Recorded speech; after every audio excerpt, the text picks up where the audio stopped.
Welcome to Obstacle Running Adventures, the podcast that fuels your passion for obstacle course racing, running, and all things adventurous.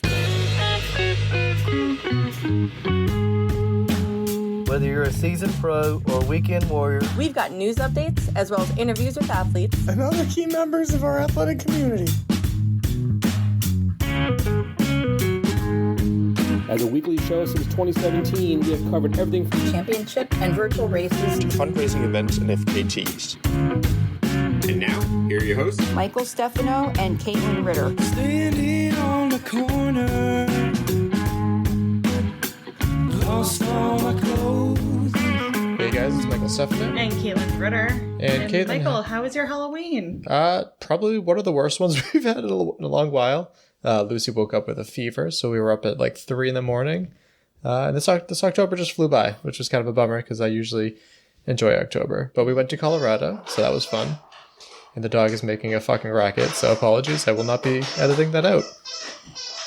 Shout out to our sponsors, Mudgear. Use code ADVENTURE for 15% off your next Mudgear purchase. And Caterpie, use code OCR Report 20 for 20% off your next Caterpie purchase. If you're signing up for a DECA Tough Mudder or Spartan, use code OCR Report 20 for 20% off your next event. Yeah, it's the first episode of the month, so we're going to shout out the $3+ patron supporters.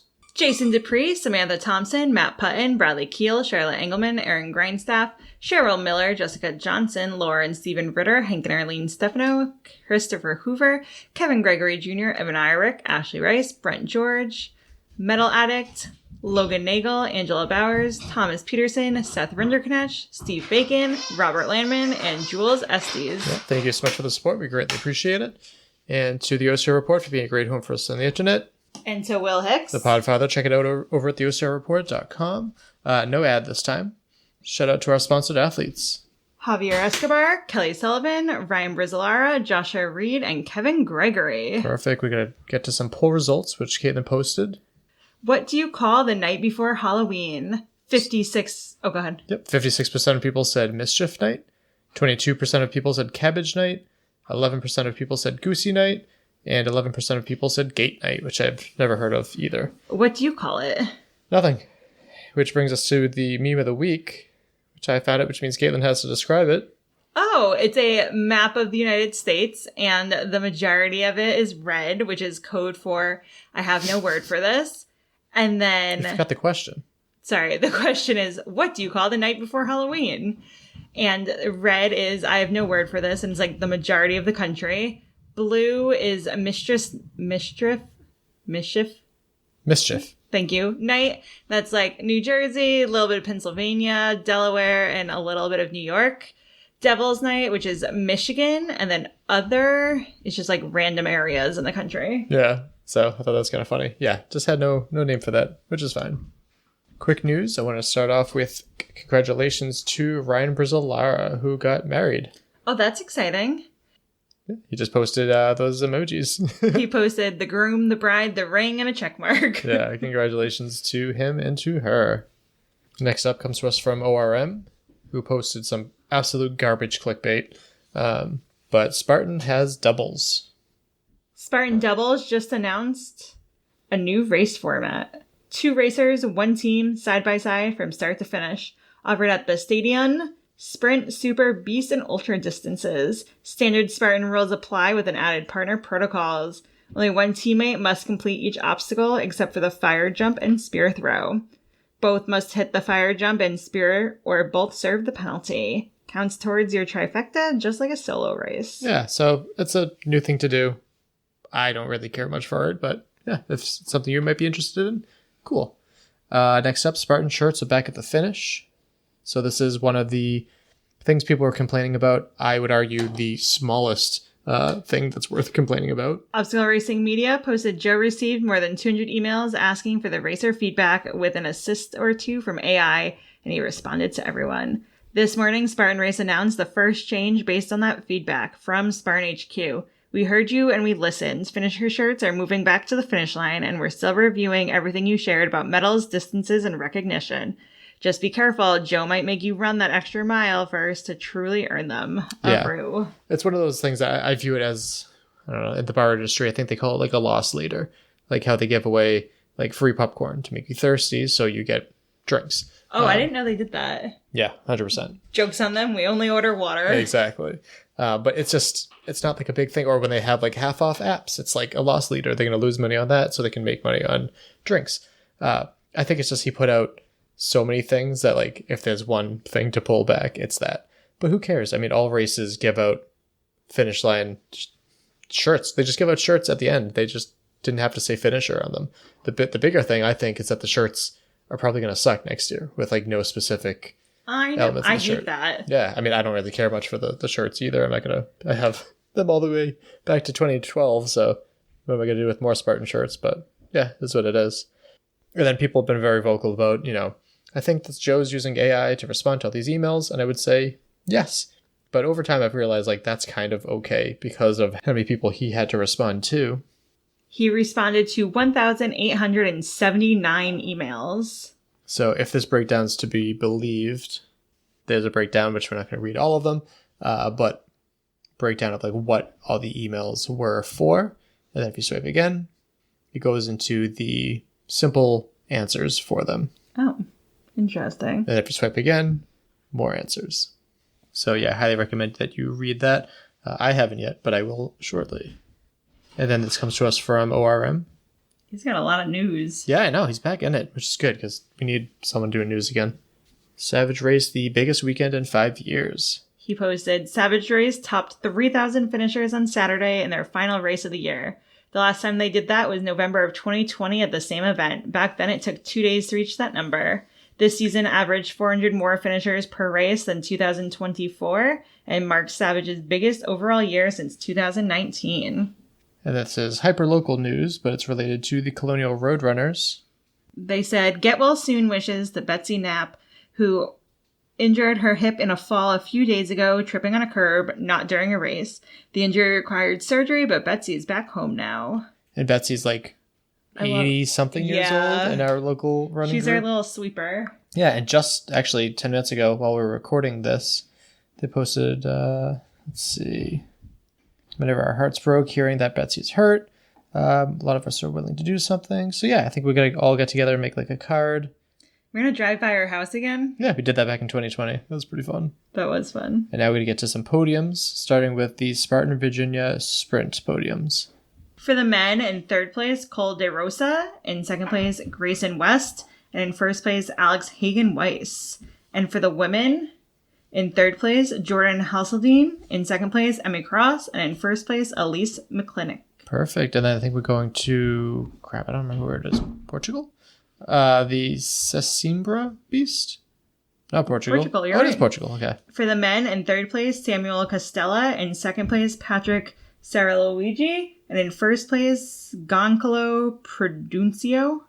And for the ladies, in third place, Katrina Gomes. In second place, Danielle Blazer. And in first place, Mafalda Nogeria. Perfect. The secret links, 5 of them down below, so go and check those out. But let's get to what this episode is all about. So we didn't do much in covering Savage Race Series this year, or at all. I'll have to go back and look.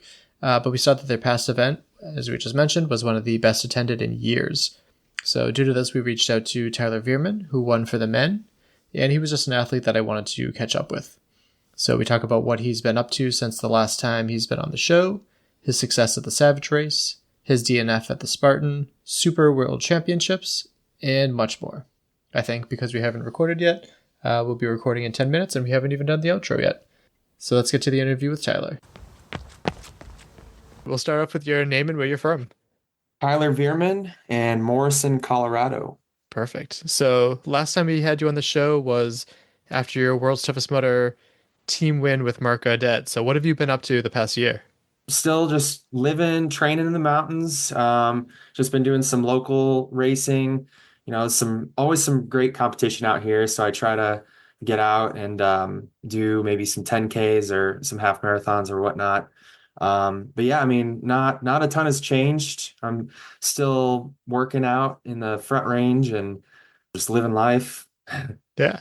So I told you a little bit before that like we had just gone to Colorado for the first time. We had a wedding that we went to in Denver, and we finally got our first taste of like not altitude sickness, but like we went to, oh God, it was like St. Mary's Glacier or something Oh like that. yeah. Uh-huh. Oh man, we were sucking. It was like a less than a 2 mile hike, and we were sucking wind up there. That's a good spot. That's if you go further, you can go to James Peak, which is like that's 13,000, I believe. It's like it's way up there. Yeah, I've learned because like Denver, I think was 5,000. The glacier was, I think like 10,000. But yeah, it goes up there, and I could feel that thin air. Yeah. Oh yeah. What are some of your favorite spots in Colorado? Because so many of you awesome athletes are out there, and I'm jealous. And now that I've had a taste, I can't wait to go back out. Yeah, I mean, when I first moved out, I was living in near Rocky Mountain National Park, and that is like just the most spectacular parks in Colorado, I think. It's not like super close to Denver. It's like kind of 90 minutes or so. But there's like just an endless amount of trails out there. If you go onto the east side, the Estes Park side, that it's just absolutely, even just driving through the town is beautiful. But more in the Front Range, I mean, Boulder. You have South Boulder Peak. There's Green Mountain. There's like 3 or 4 pretty steep hikes out there, but also like Royal Arch is a great one. You're not really. It's a pretty decent climb, but it's pretty doable for the most part. And the rock feature is like super awesome. It's just this massive arch. Some people like scramble around on it and stuff. And there's a lot, if you're big into scrambling, Boulder is like a solid place to go. Flatirons are out there, is endless amount of trails and stuff. But I live in Morrison, which has Mount Morrison. It's like a good mountain to prepare for like 14ers. If you're doing training for 14ers, it's just relentless. Like it's so steep.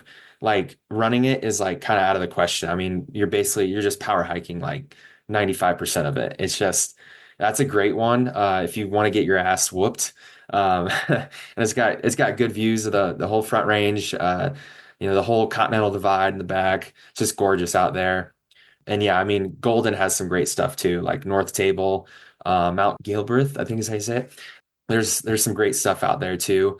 So yeah, I mean, I've been out here for like 6, 7 years, and it's like there's still so many trails to explore. Like everything kind of connects together too. There's so many trails that link up to each other. It's just awesome. I love that.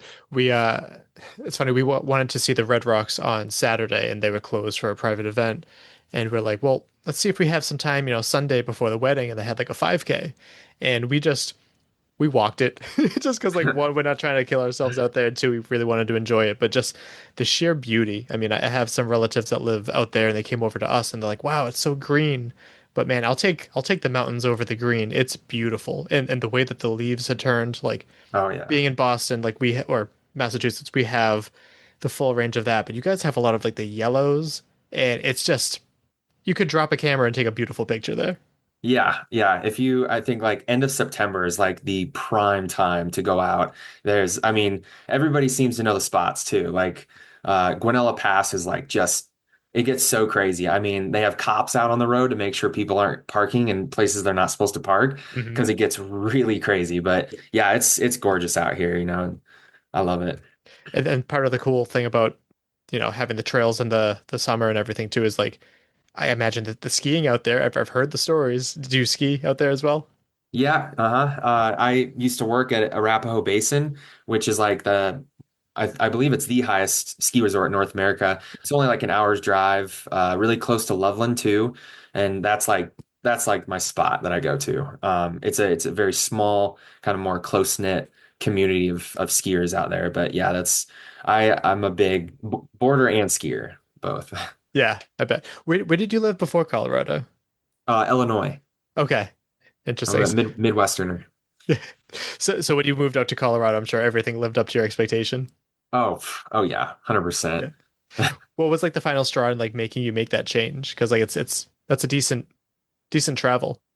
Yeah, I guess just finishing college, I had this time in my life where I told myself I can do whatever I want, be whoever I want, and my family and I have visited Colorado so many times, and just the beauty of it all, like the community of people and athletes that are out here. It's like I had to come out and experience it. And like, I mean, I've been itching to come out here for a while.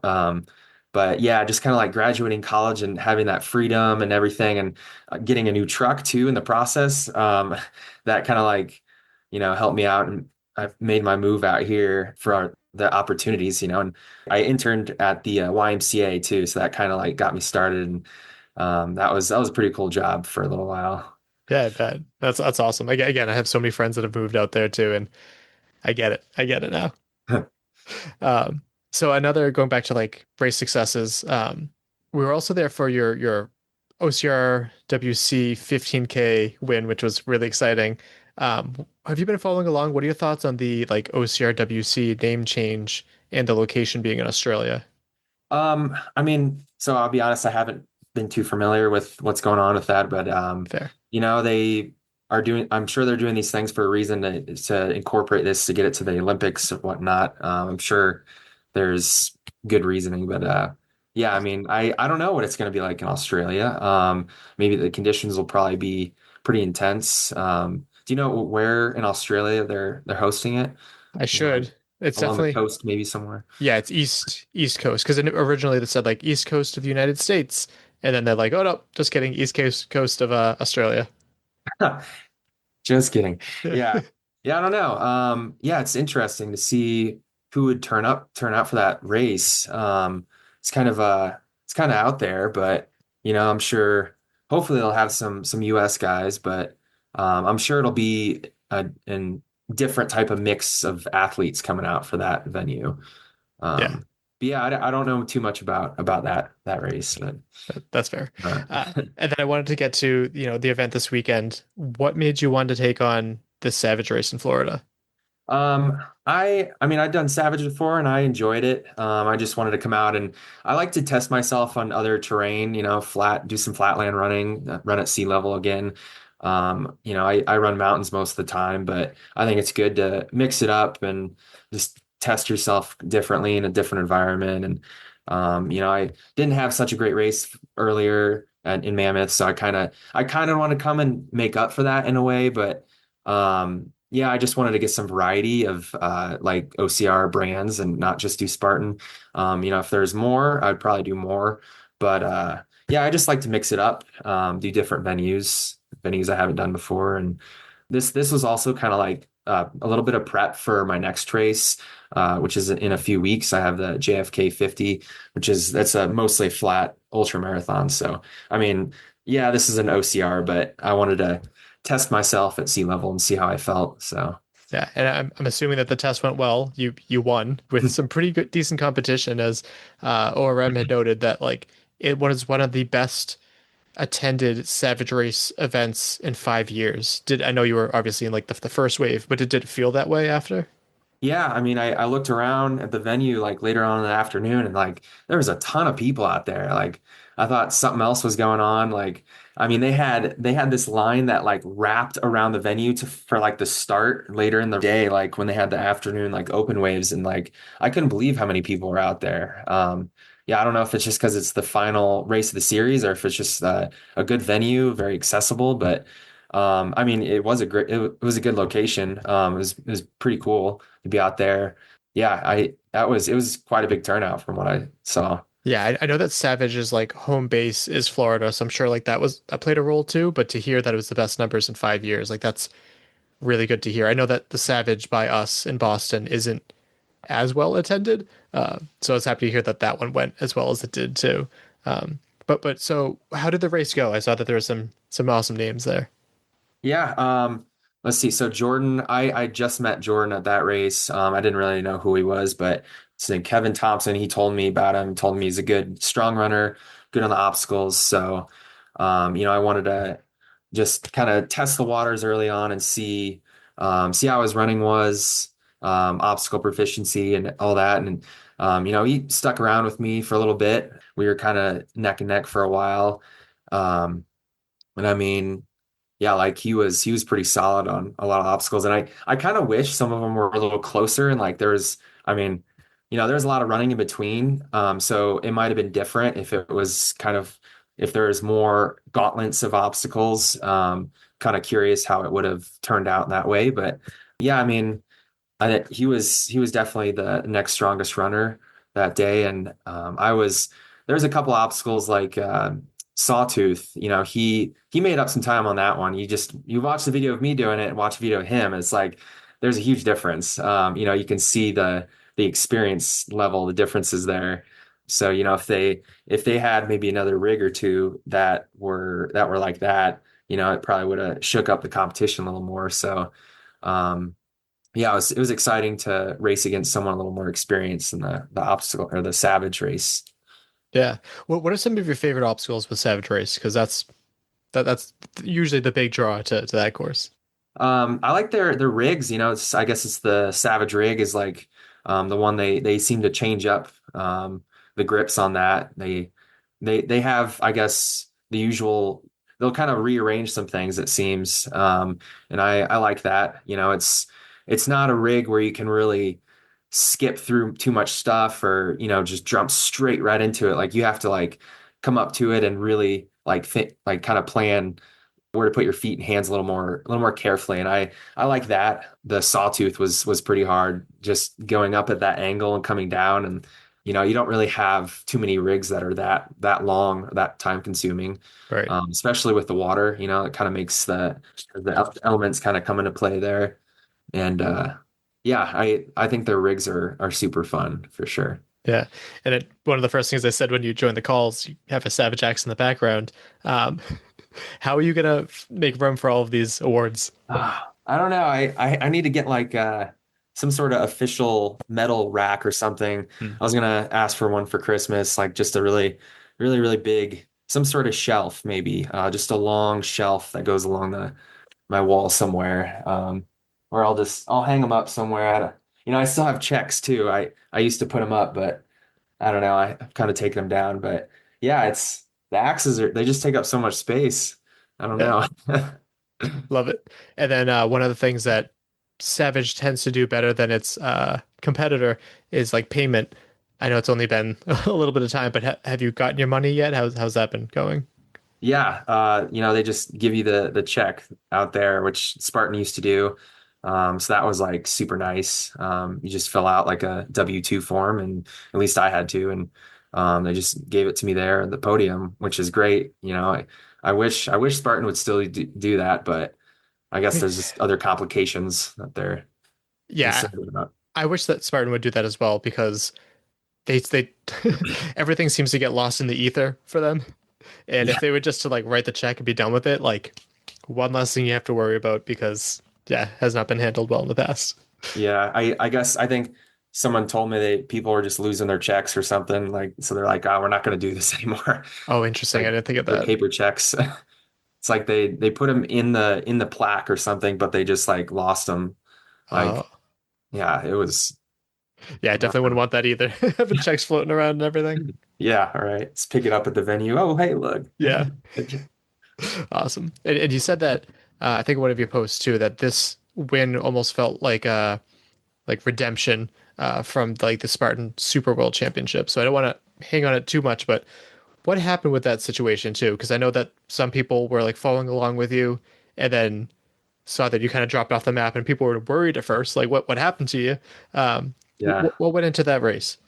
Yeah, I mean, it was like part mental and part physical. Like, sometimes I kind of deal with a little bit of asthma. It's not that bad, but like it's kind of like exercise induced asthma, and that wasn't the biggest factor, but it was, as I was warming up and everything, and kind of the days that I was out there doing my runs, I just kind of felt kind of off, just with my breathing and everything. And like, it's weird too, to like be living and training at altitude and come out there to a little bit higher elevation and feel like I've never even raced at altitude. But that's kind of how it felt. Like, my asthma was just, and I think maybe stress kind of exacerbated. Yeah. It's just a little bit of that. And like, I just kind of dealing with pressure of the race. Just, I went all the way out there and I put in a pretty good training block for it. And I think it was just kind of a little bit of stress and just maybe some stuff outside of training, just some life stuff that I was going through, that kind of just made me feel a little asthmatic. But I don't know, like once we started, it was this really steep hill, right? So I just felt like immediately in my head, I was thinking, okay, well, once we start, I'm gonna feel decent. I'm not gonna try to start out too hot.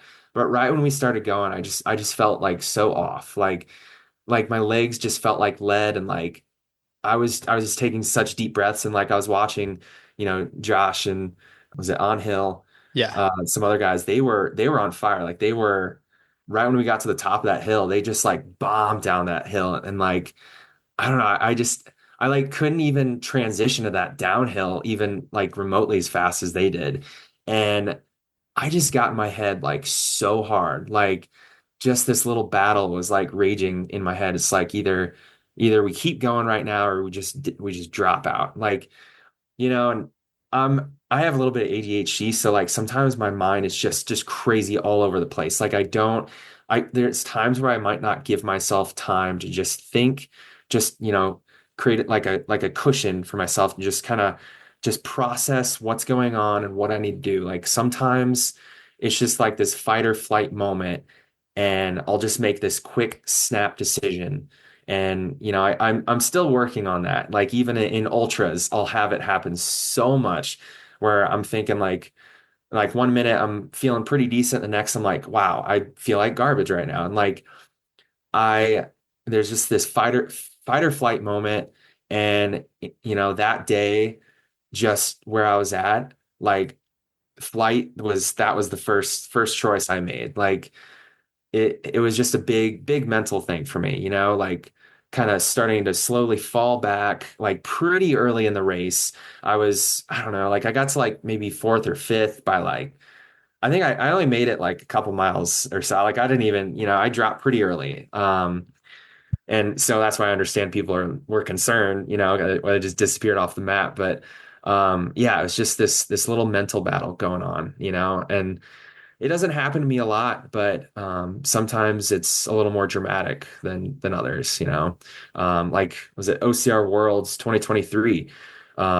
We hit Gibbons, and like I got, that one messed me up. I dropped back from first to somewhere deep in the top 10, and that just like threw me off like my mojo just so hard. Like I was running that race and I was thinking of dropping out. I was riding that fine line. So it's just something I've been trying to work on, Yeah, that's got to be tough. And it did make me think too of it was World's Toughest Mudder the last time that you took it on solo too, and you kind of like stopped and were hanging out with us, the OCR report, the tent, which again we enjoyed. We loved hanging out with you, but we're like, you should go back out there. Like you got a whole bunch more race. And I think you might have mentioned like you kind of lost your why too. So is that like a factor that you have? A little bit, yeah, kind of really questioning like why I'm out here. I mean, it's it's one thing to like train in the mountains and like have the right prep for it, but sometimes even that is like not enough. Like sometimes that reason it has to be like deeper. And I don't know, I couldn't find a solid answer for it. Like I had traveled all the way out there and put in the time for it, but I don't know, still that I couldn't come up with a good enough answer at the time. Yeah. I mean, it's, again, not happy that this happened to you. That's a bummer, but it's good for you to be so vocal about it. Like I was glad that you posted about it. I'm glad that we're talking about it now, because if it's affecting you, it's affecting so many other people, that aren't talking about it too, both age group or elite and everything too.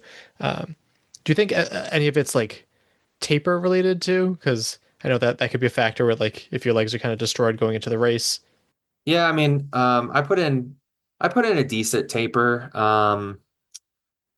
My sleep was like, I guess not as great leading up to it. That could be one factor.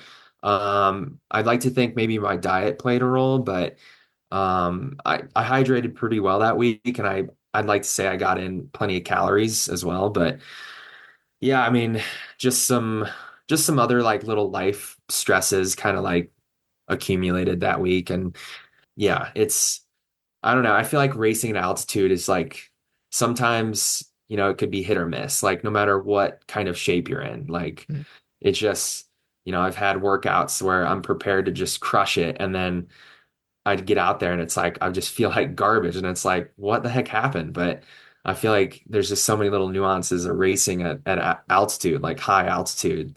Right. Sometimes it's tricky to figure it out, but And I should know this too. Do you know what the elevation is for Mammoth? this is like 9,000, 9,500. Gotcha.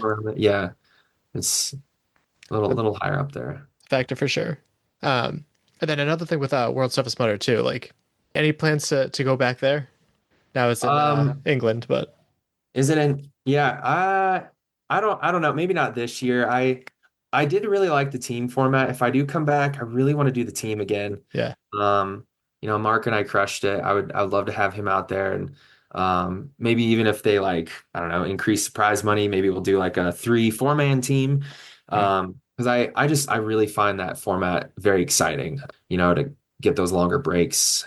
But yeah, I guess it really depends. I'm not too big on international travel, but if they do bring it back and like the prize money's worth it, then like maybe I'll consider. But yeah, I mean with like 24 hours, I don't do too many of them, but if they do come back in the States, then most likely you'll see me again. But racing team. Yeah, that'd be awesome. And then another like race series that I wanted to talk about too. I think you posted about your progression with, was it the Pike's Peak ascent? Was it that race? Yes. Yep. So tell me about like the progression of that and how that's felt for like the trail running, the mountain running. Yeah. So I been doing it a few years. Sometimes I'll go out and do some training runs on that trail, on the bar trail. It's a pretty fun trail. It's super popular, but yeah, just over the years, I've figured out kind of multiple ways to better myself on it, on that course. We're racing up to 14,000 feet. So like you have to take a lot of things into consideration, like fueling, pacing, and just general race strategy between athletes. Cause like so many guys start out so fast on that. Cause it's like first mile or so is on a road and, they're going out 6-ish minute pace, maybe a little faster. And we're climbing like 7,000 feet of vert over a half marathon. It's like, that's, they're starting off that anaerobic effort. And it's just like, for me, I was focusing on starting out a little slower, like just 1 mile of like a little bit slower running, like that seemed to really do the trick. Like just giving myself like 10 minutes of just kind of slowly building up the pace.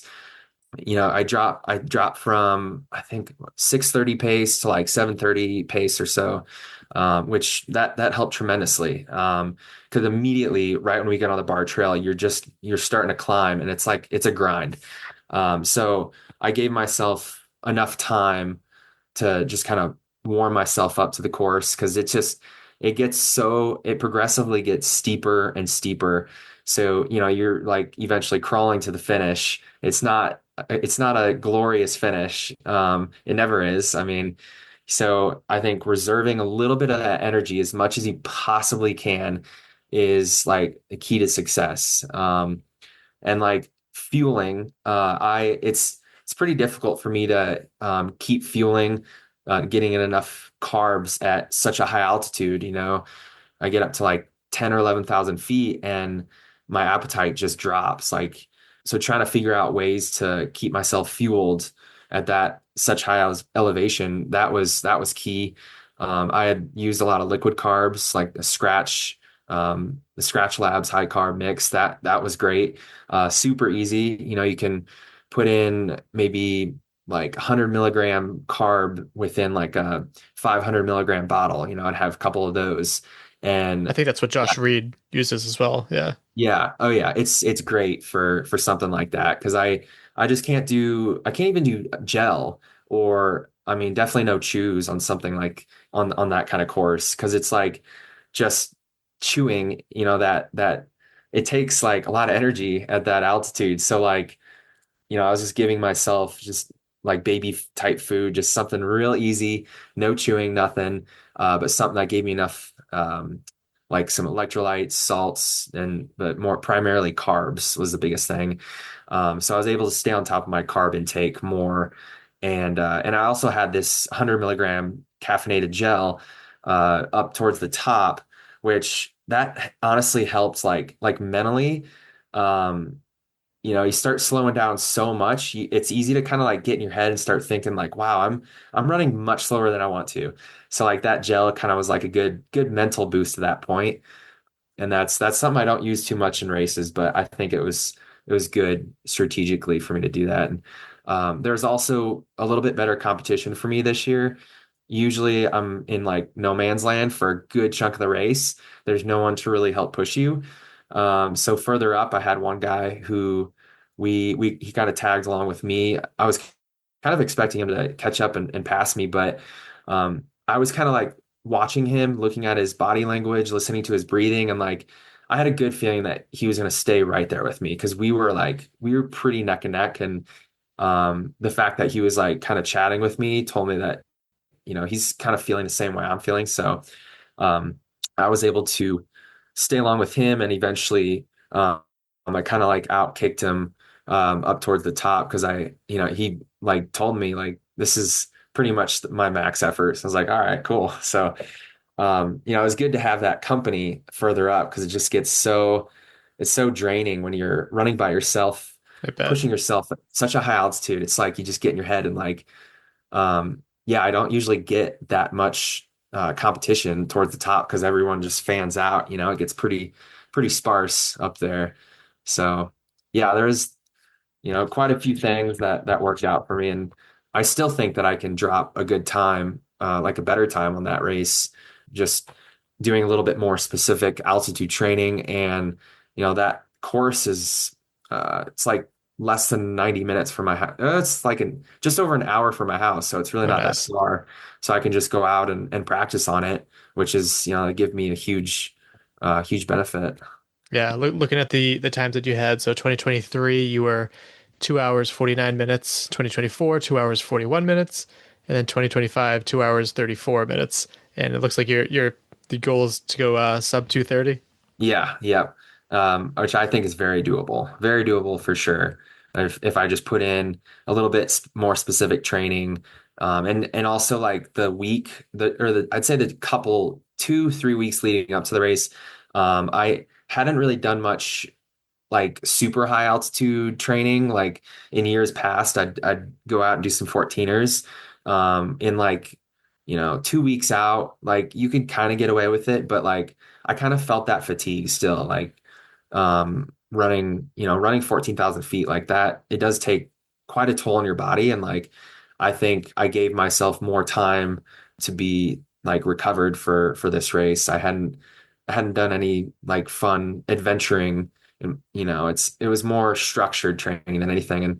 And just staying at a little bit lower altitudes, like 6,000, 7,000 feet, like that was perfect training for me still. I don't think it's absolutely necessary to get up to like 10, 11,000 feet or whatever and do intervals, which I used to do that and just crush myself on that. And,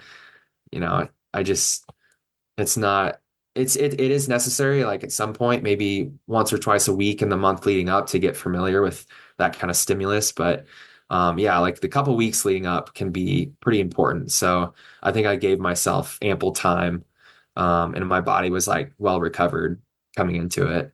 Nice. And then you mentioned how races sometimes you could be off on your own. Do you ever have, this goes to the mental side too, do you ever have like mantras in your head that like you replay to kind of keep you focused?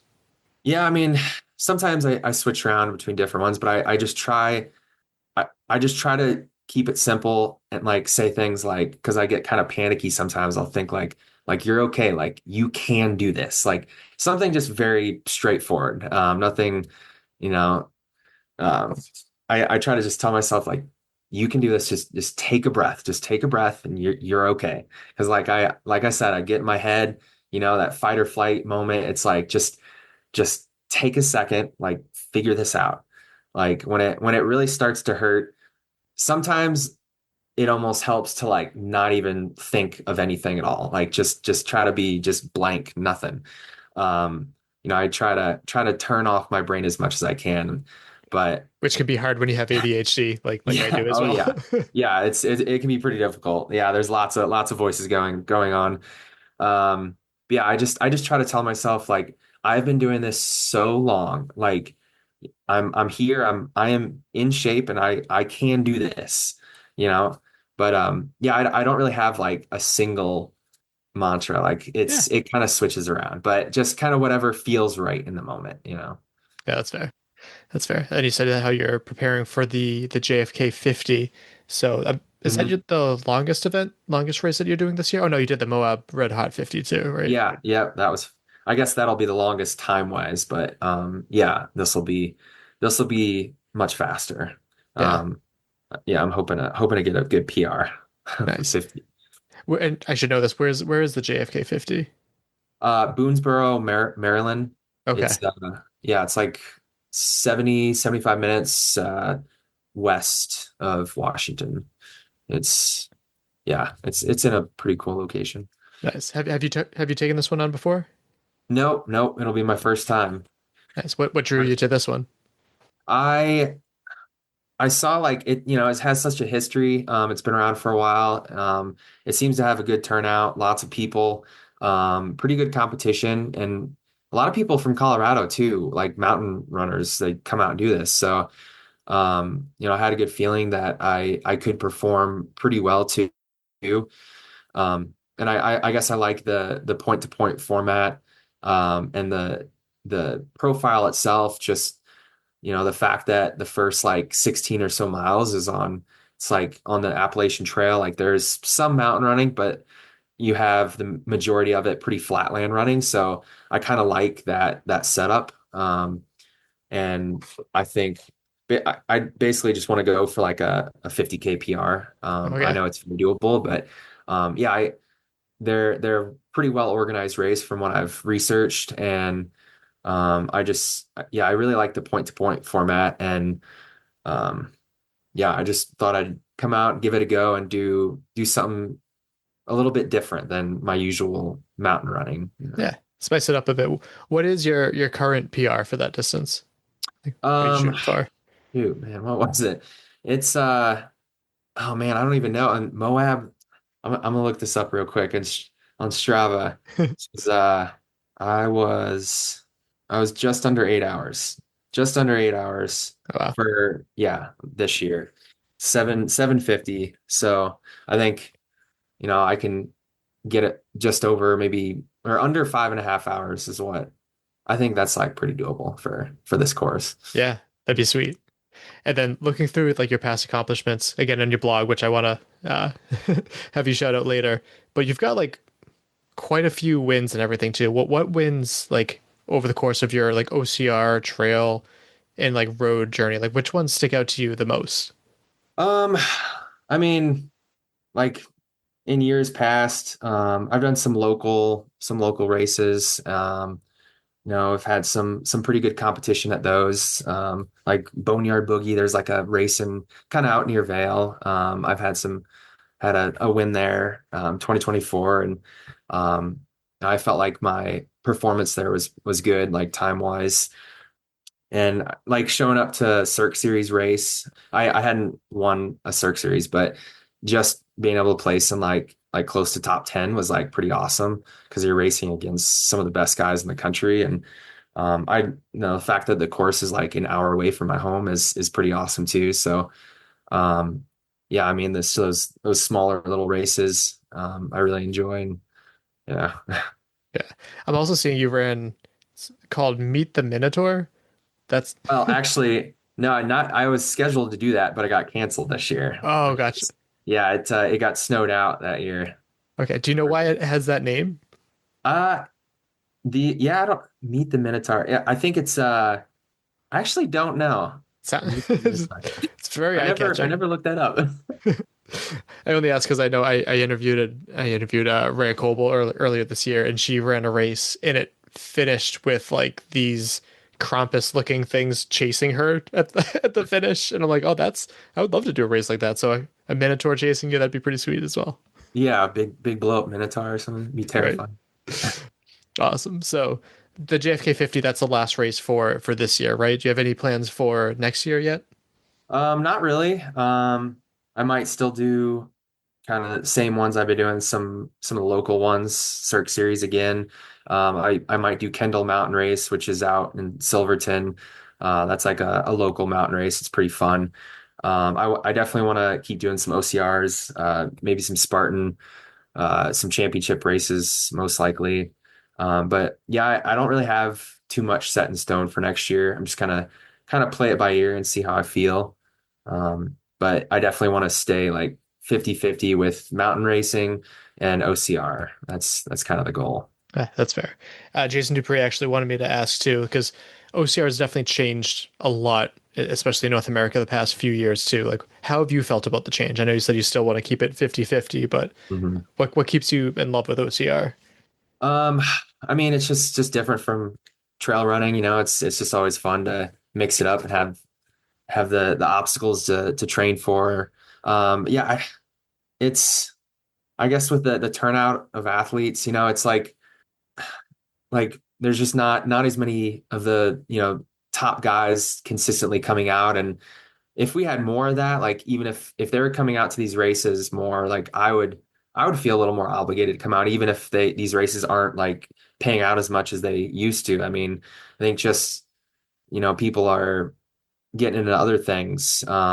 Maybe they're doing the hybrid racing, right, or specializing in other things like kind of like I am. But yeah, I mean, if they brought back like kind of like an OG Spartan course, like harder carries, you know, a bigger range in the distance, like for a super, like it could be 8 to 10 miles or something. Like I think bringing in more of the unknown factors would be a little more exciting. And you don't really quite see that as much. Like it's a little more planned out and you know, standardized. That's standardized and sanitized. Yeah, exactly. I think it'd be fun if it was a little less, like certain venues were a little less unpredictable, like you know, like Killington. That's where mine went. Yeah. I've never done that race, and I really need to come out and do it just to see what it's like. Because I did Palmerton the year that they didn't have, well, the year that they did the 3K series. So yes, like we saw legit didn't even like go up the mountain at all, really. So, but I did do the super. You know, I actually got to go up and do that whole course, and like that was awesome. Like that course was, you know, being out in the east, like that was a fun course, and I'd love to come out and do Killington just for the terrain and the obstacles themselves are still pretty challenging from what I hear. So I think it'd be fun to do that. But I'd wish they'd have more venues where you have, you know, you just bring back like scooping the rocks into the bucket. Yeah. Having, I don't know, double sandbag carries, like just things just demoralize athletes. Like I think we need 1 or 2 of those kinds of races just to really mix it up and draw a variety of athletes in. They tried a while ago. I want to see if I can't remember what year it was, but we did Killington and it was like the founders race. And I definitely took it for granted because I'm like, okay, it's a whole bunch of carries. Okay. It's 2 spear throws. Okay. It's this and that, but it really was a unique wrinkle that I feel like people would be wanting now, especially because like, it's when you sign up for a sprint, you're going to get this set of obstacles. When you sign up for a super, you're going to get this set of obstacles. And the beast, and I do wish that it was more just kind of just flavor blasted. Like you don't know what you're going to get. Mm-hmm. And like back when the course maps didn't have the specific obstacles, like there was just that element of adventure that I kind of miss. So yeah. Yeah. I mean, and I know in Europe, like they'll mix up some things, like you drag the sandbag through or over some walls or through barbed wire or whatever. I mean, I guess kind of what we do in Savage. If they were to do something like that, like kind of what we used to do in this Spartan Combine, you know, they invited some athletes out to do this event. We had one that was like the strongman like sandbag ball. It was so heavy. It was like, well, maybe it was like 60 pounds, maybe more. It felt heavier, but we had to do that over a shoulder a few times and then do the spear throw. It's like, you know, if they kind of combine some things like that, I feel like that would be pretty exciting to do, you know? Yeah, no, I do like that idea too. And then I also wish, and people have been talking about this more and more too, but if they made it so, because like they have basically had like the sprint series this year, and if you fail the spear on a sprint and do 30 burpees, there's no way in hell you're winning. So I kind of wish that they made it so it was like 10 for the sprint, 20 for the super, 30 for the beast, just to kind of make it so, especially what some course designers put the spear towards the end, and nothing is more boring or just deflates the excitement of a race, and having this awesome battle, the one person hits the spear throw, the other one fails it. Like, Yeah. it's not like a good obstacle. I don't know. It's not exciting for me, at least. Yeah. I mean, if they're going to have the spear with 30 burpees, like have it right at the start or something. Right? Something. Yeah. And then they're in the hunt for the rest of the race. That'd be so much more interesting. Completely agree. Like maybe do kind of like Shriveled Richard and Savage, have that like before spear throw, like just get us nice and cold. Yes, something like that. And as you said too, like a lot of people leaving the sport, it feels like it's kind of diverged to the people that enjoy having running in their training have gone towards like the trail running, and then the other people, I mean, that's running in it too, but have gone to like hybrid racing. Have you showed any interest in hybrid? I'm trying to remember if you've done like decades. Yeah, I did one deck on that was.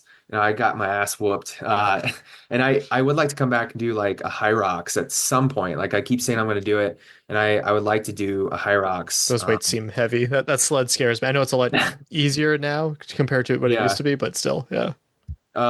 Yeah, I mean, just the whole environment of that, and like, super tight competition, everyone's there, just, and like the music and everything, just, I think that seems like a pretty exciting environment to race in. And I would really like to give that a try. Or maybe a team format too, like doubles or something would be, I think I'd rather try doubles first. Yeah. Just because from previous experience, any team stuff is just really fun. Yeah, I feel the same way. I wanted to go and at least like spectate, if not cover, because Boston had their first High Rocks, and I just wanted to go to experience it because it does seem to be like a really fun event. Like with as you said, like the music and the lights, it's supposed to be like a really cool experience. And while I'm not like a strong guy, I would definitely take it on as a doubles and just know it's going to take me an eternity. But that's fine. Yeah, and I got what was called race brain and DECAFIT. So like I need to come into that a little bit more prepared. That would be safer. When you say race brain, was it like counting the laps? Just what was it? Yeah, counting the laps, because I came in to one of the stations early, and started knocking out the reps. But that gets a lot of people. That's gotta be so tough with the race brain. Yeah. Oh yeah. And I was a kid in like high school and cross country. I would take a wrong turn on a course that's like pretty straightforward. Like, I've made those mistakes in the past. So like, that the DECAFIT, that was just a totally different experience, just different format to, just having to remember the kind of the order of things and how many of reps of this and that you have to do. So like, just kind of training myself to like get that dialed in. But I know it's doable. It's something I can do. But yeah, the first few decades I did, I literally wrote down all the stations and the numbers on my hand because I could not remember. That's smart. Yeah. I'll have it like permanent marker on my arm next time, just as I'm running. I just look down. Okay. Like that's what I need. Yep. And they also came up with, speaking of like heavy things, they came up with the Deca Atlas, which I went and covered the first one of those, and that looks absolutely brutal. It seems like extremely shoulder intensive. So I think that's going to invite a whole other kind of athlete too. Was it like Atlas, the Atlas ball? So it did have an Atlas ball in one of the stations. I'm trying to remember what else it had. Like a lot of like shoulder presses. Like I watched Kevin Gregory do it, and he looked beat towards the end of it, and I'm like, it takes a lot to beat that man down. So that's what. Yeah, exactly. I think he was taking on like Kayla Citadino, and it was just this awesome race for them going back and forth. But yeah, that's cool. But starting to come to a close, any sponsors or just like people in general that you want to shout out and thank? I'd like to thank the feed. They've been supporting me and helping me stay fueled throughout the season, and I'm always experimenting with different types of fuel and nutrition. So they've been a great resource to go to. So yeah, shout out to them. And then where can people follow you on social media? Instagram primarily. Yeah. I'm not really, I'm on Facebook kind of, but Instagram is my main social that I use. Perfect. And then your blog as well, which is linked in your Instagram too, which was very helpful. That's a good way to like keep track of everything. I like how it's laid out here. Oh yeah. Yeah. I'm not like too serious about it, but yeah, it's just kind of I want to keep it simple and straightforward, nothing too fancy. Yeah. Love it. Awesome, man. Well, it was great catching up with you. And yeah, I hope you kick ass with the JFK 50. All right. Thank you. It's good catching up with you too. Welcome back. Thank you, Tyler Veerman, for taking the time to come on the show. 4 related episodes. I guess he's only been on 3 episodes, which is kind of crazy to me. Episode 300, OCR World Championship 15K with elites and vendors.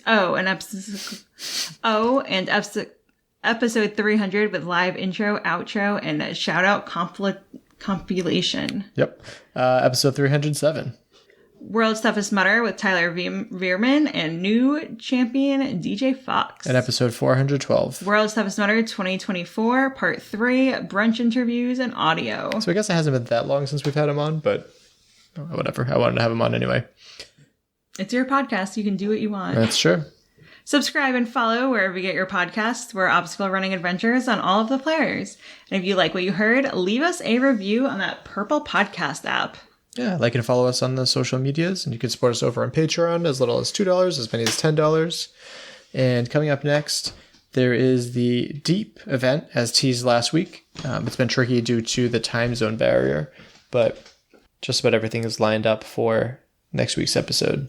The dog went quiet, so she's probably up to no good, but before we... There she is. Oh, there she is. I got a joke or a quote? I've got a joke. What is the cutest season? What? Autumn. There it is.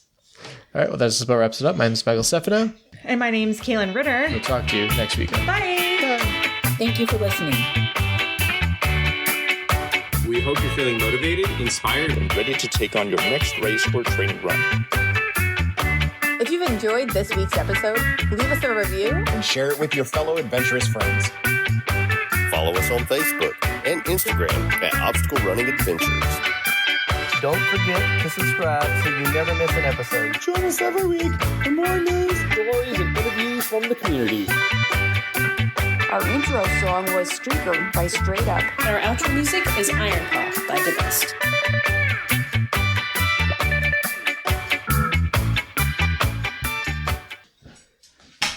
How long was that? 11 minutes. Now we gotta... So good for those 11 minutes. I know. Now we gotta change and get ready for the interview. Good girl, Luz. Yeah, it's been a while. I haven't done much podcast stuff, but Oh, good. I'm glad you reached out to me. I needed to get back and kind of just reach back out in the community. Yes. Been kind of doing my own thing for a while, so